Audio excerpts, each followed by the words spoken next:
Le bureau de district de Singé-Kolok, dans la province de Narathiwat, a repris la délivrance des laissez-passer frontaliers vendredi après que ce service ait été suspendu en raison des explosions survenues en centre-ville, qui ont causé d'importants dégâts à plusieurs bâtiments.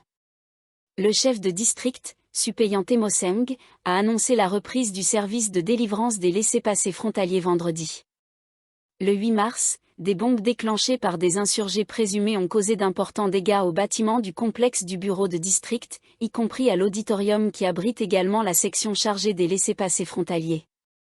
2 volontaires de la défense ont été tués et 14 autres fonctionnaires et civils ont été blessés lorsque les assaillants ont lancé des bombes et tiré des balles sur le bureau de district.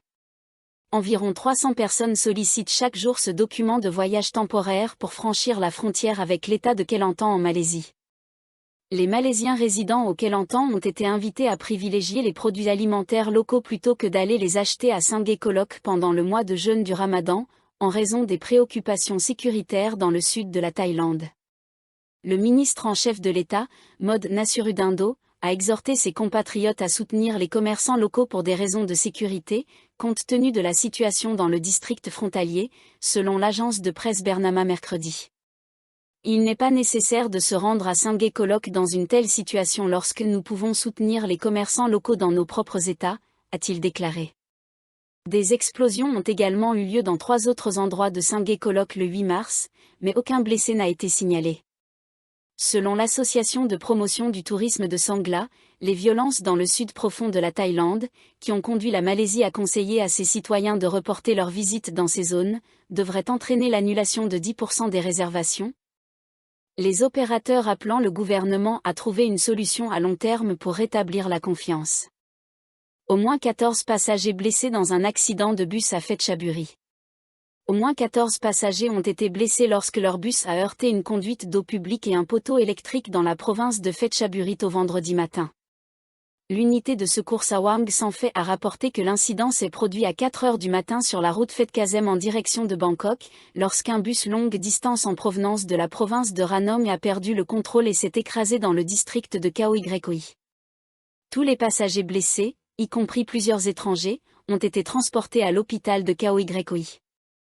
Le lieutenant-général Neyawa Fadermchi, commandant de la région de police provinciale 7, a déclaré que le bus interprovincial transportait 36 passagers, dont 12 citoyens birmans. Le véhicule avait quitté Ranong la veille au soir en direction de la capitale, selon le site d'information en ligne Siam Focus Time. 12 des étrangers à bord venaient d'Allemagne, de France et des États-Unis, a-t-il ajouté. Le conducteur, Raksha Fukao, a reconnu s'être endormi au volant, provoquant la perte de contrôle du bus, selon Manager Online. Le Fonds de sécurité sociale prévoit une forte augmentation de ses investissements hors marché. Le Fonds de sécurité sociale, SSF, envisage d'augmenter considérablement ses investissements hors marché, passant de 10 milliards de baht à 130 milliards de baht, selon Rukshanok Srinork, député du Parti du Peuple pour Bangkok. Madame Rukshanok s'est dite très préoccupée par un investissement aussi important, à la suite de l'achat controversé par le Bureau de la Sécurité sociale, SSO, du centre SKYY9, un bâtiment situé sur Rama 9 Road, qui a suscité des inquiétudes quant à la transparence. Le SSO gère le SSF. Elle a déclaré que les 6,9 milliards de bahts dépensés pour l'acquisition du bâtiment faisaient partie des 9,4 milliards de bahts précédemment approuvés pour financer les investissements hors marché du SSO. Il a été rapporté que les 3 milliards de bahts restants étaient destinés à des investissements à l'étranger. La députée a accusé le SSO d'avoir potentiellement payé le bâtiment trop cher, sa valeur d'expertise étant estimée à seulement 3 milliards de bahts. Cette situation a poussé le Premier ministre Paetongtarn Shinawatra à ordonner une enquête pour faire la lumière sur cet achat. Madame Rukshanok a précisé qu'elle n'était pas opposée aux investissements hors marché, mais qu'elle souhaitait que le SSO établisse une norme claire pour la gestion des risques liés aux investissements, afin de garantir des rendements satisfaisants. Sans critères appropriés de gestion des risques, rien ne garantit qu'un projet comme l'achat du bâtiment SKYY9 ne se reproduira pas, a-t-elle déclaré. La secrétaire générale du SSO, Marasri Gérancé, a déclaré mardi que le SSO avait investi dans l'achat du bâtiment par le biais d'un Private Equity Trust, un véhicule d'investissement régi par la loi sur les transactions sur le marché des capitaux, sous la supervision de la Commission des valeurs mobilières, SEC. Elle a expliqué que 2 évaluateurs indépendants certifiés par la SEC avaient estimé la valeur du bâtiment à 7,3 milliards de bahts sur la base de la méthode des revenus. En utilisant la méthode des coûts, la valeur du bâtiment était estimée à 8 milliards de bahts. Toutefois, le SSO a investi 6,9 milliards de bahts pour acquérir le bâtiment.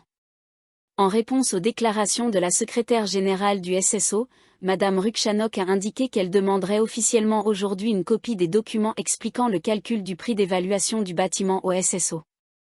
Elle a également soulevé hier de nouvelles questions sur l'achat du bâtiment SKYY9, notamment pourquoi le SSO, qui ne possède aucune expertise en gestion immobilière, a choisi d'acheter un bâtiment unique et de grande taille au lieu d'investir dans un fonds immobilier. Le débat de censure contre le Premier ministre Paetongtarn Shinawatra maintenu au 24 mars sans mention de Thaksin.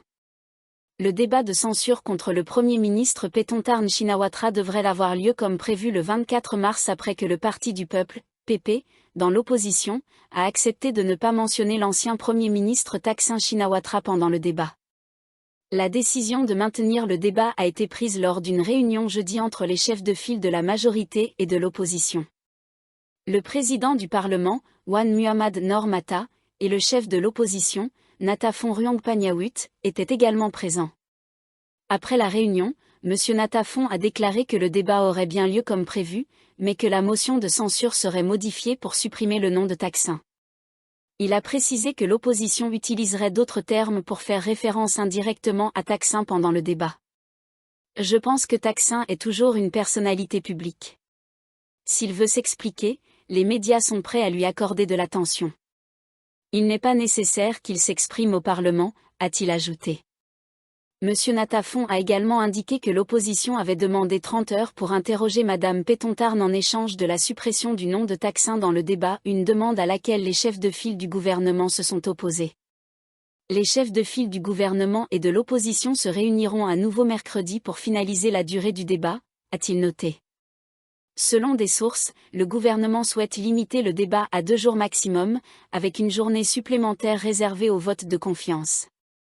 Pendant ces 2 jours, le Premier ministre devra également avoir le temps de répondre à l'opposition, ont ajouté les sources. M. Wan avait précédemment averti l'opposition de ne pas mentionner une personnalité extérieure si elle souhaitait que le débat de censure soit inscrit à l'ordre du jour. Il a informé M. Nathapon que toute mention du père de Mme Paetongtarn devait être supprimée de la motion. Il a fait valoir que la référence directe à Thaksin, une personnalité extérieure au débat, violerait le règlement parlementaire numéro 176. Il a également averti qu'une motion non modifiée pourrait exposer les parlementaires à des poursuites en diffamation de la part de personnes extérieures. Le président de la Chambre a précisé qu'il pourrait lui-même faire l'objet de poursuites pour diffamation si Thaksin était mentionné lors du débat. Il a donc demandé à l'opposition de retirer toute mention de l'ancien Premier ministre de la motion, faute de quoi le débat ne pourrait avoir lieu. Cependant, selon Arpat Sukanint, secrétaire général de la Chambre des représentants, l'opposition a déjà déposé une objection officielle à cette demande de suppression du nom de Thaksin dans le débat. L'équipe juridique de la Chambre a constaté qu'aucune motion de censure précédente n'avait jamais nommé directement une personnalité extérieure. Cependant, d'autres termes comme membre de la famille ou ancien membre ont été utilisés par le passé, a précisé M. Arpat.